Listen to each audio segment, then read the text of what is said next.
नमस्कार छात्रों, स्वागत है आपका हिंदी शिक्षण में।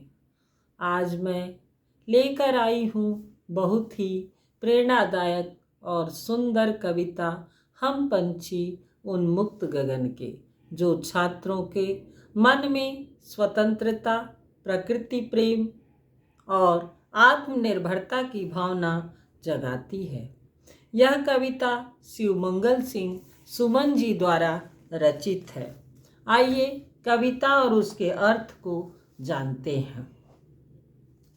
शिवमंगल सिंह जी ने पहला पैरा बताया है कि उनका कहना है, कविता पहले सुनिए। हम पंछी उन्मुक्त गगन के, पिंजरबद्ध न गा पाएंगे, कनक तीलियों से टकरा कर पुलकित पंख टूट जाएंगे।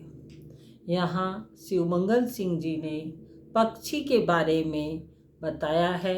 उन्होंने पक्षी की कथन को कहा है अपने शब्दों के माध्यम से कि पक्षी गण कह रहे हैं कि हम पक्षी खुले आसमान में उड़ने वाले हैं, विचरण करने वाले हैं।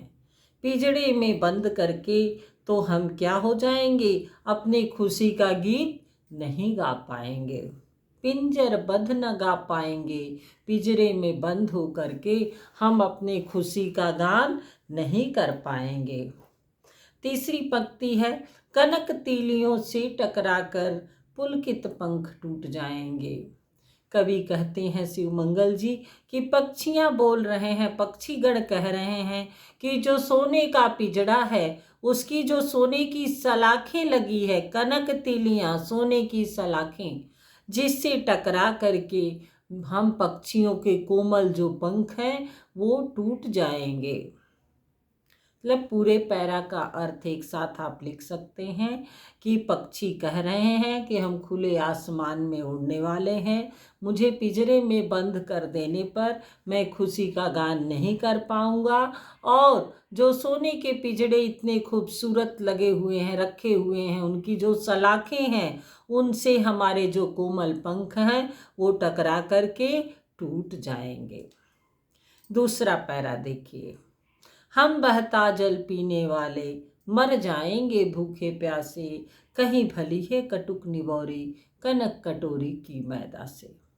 दूसरे पैरा में कवि ने बताया है कि पक्षी बता रहे हैं कि हम जो है क्या है, बहता हुआ जल अर्थात नदी, तालाब और समुद्र का जल पीने वाले हैं।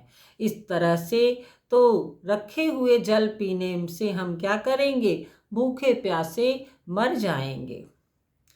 कहीं भली है कटुक निवौरी, कनक कटोरी की मैदा से। इस सोने के कटोरी में रखे हुए मैदा से तो अच्छा है कड़वा नीम का फल निवौरी, जिसको हम खा सकते हैं। तीसरा पैरा देखिए, तीसरे में क्या उन्होंने बताया है। तीसरे पैरा में कविता है, स्वर्ण श्रृंखला के बंधन में, अपनी गति उड़ान सब भूले, बस सपनों में देख रहे हैं तरु की फुनगी पर के झूले।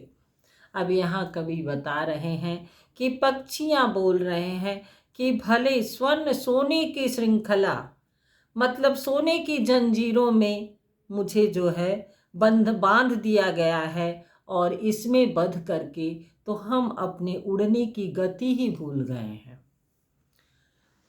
अपनी गति उड़ान सब भूले, मतलब हम अपने उड़ने की जो गति है, जो तीव्रता है, वह सब हम क्या है, भूल गए हैं। तरु की फुनगी पर के झूले, बस सपने में देख रहे हैं तरु की फुनगी पर के झूले। कवि कहते हैं कि पक्षीगण बोल रहे हैं कि बस अब स्वप्न मात्र रह गया है, कि हम ऐसा कल्पना सोच रहे हैं कि कभी ऐसा दिन था कि हम पेड़ के ऊपरी छोर तक चढ़ करके झूला झूलते थे। चौथा पैरा है, ऐसे थे अरमान की उड़ते, नीले नभ की सीमा पाने, लाल किरण सी चोच खोलकर चुगते तारक अनार के ताने। कवि कहते हैं इस पैरा के माध्यम से पक्षियों के बारे में, पक्षियों की ही बातें उन्होंने व्यक्त किया है अपने शब्दों में, कि पक्षीगण कह रहे हैं कि मेरी भी ऐसी इच्छा होती थी कि हम भी नीले नीले आसमान में क्या करते थे, उड़ते थे, और ऐसी सोच रखते थे, ऐसा लक्ष्य रखते थे कि हम जो है आकाश की उतनी ऊंचाई पे उड़ जाएंगे जहां क्षितिज और आकाश का मिलन होगा।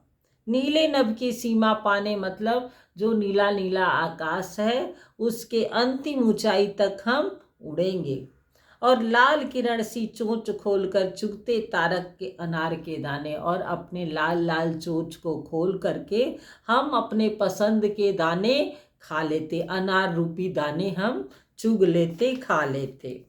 ऐसी जो है पक्षियों की केवल इच्छा रह गई है।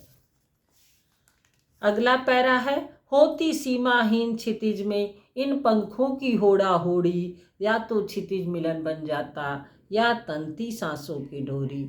इस पैरा में कवि बता रहे हैं कि पक्षियों की भी ऐसी इच्छा थी कि हम लोग भी एक ऐसी प्रतियोगिता रखते आपस में, और इस तरह से उड़ते एक दूसरे के साथ कि क्षितिज और आकाश का मिलन हो जाता है, जहाँ धरती मिल जाती है वहाँ उड़ते उड़ते पहुँच जाते, या तो धरती और आकाश का मिलन हो जाता या मेरी सांसें ही रुक जाती। लास्ट पैरा है, नीड न दो चाहे टहनी का, आश्रय छिन्न भिन्न कर डालो, लेकिन पंख दिए हैं तो आकुल उड़ान में विघ्न न डालो।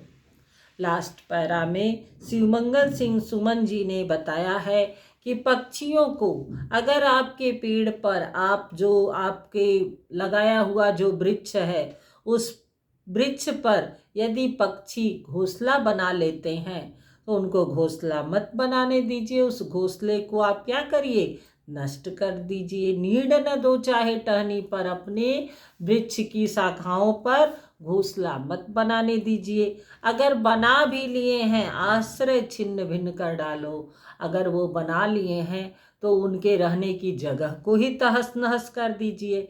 लेकिन ईश्वर ने पंख प्रदान किया है पक्षियों को, तो उनके जो आकुल उड़ान है, जो उनकी बेचैन उड़ान है, उसमें बाधक मत बनिए।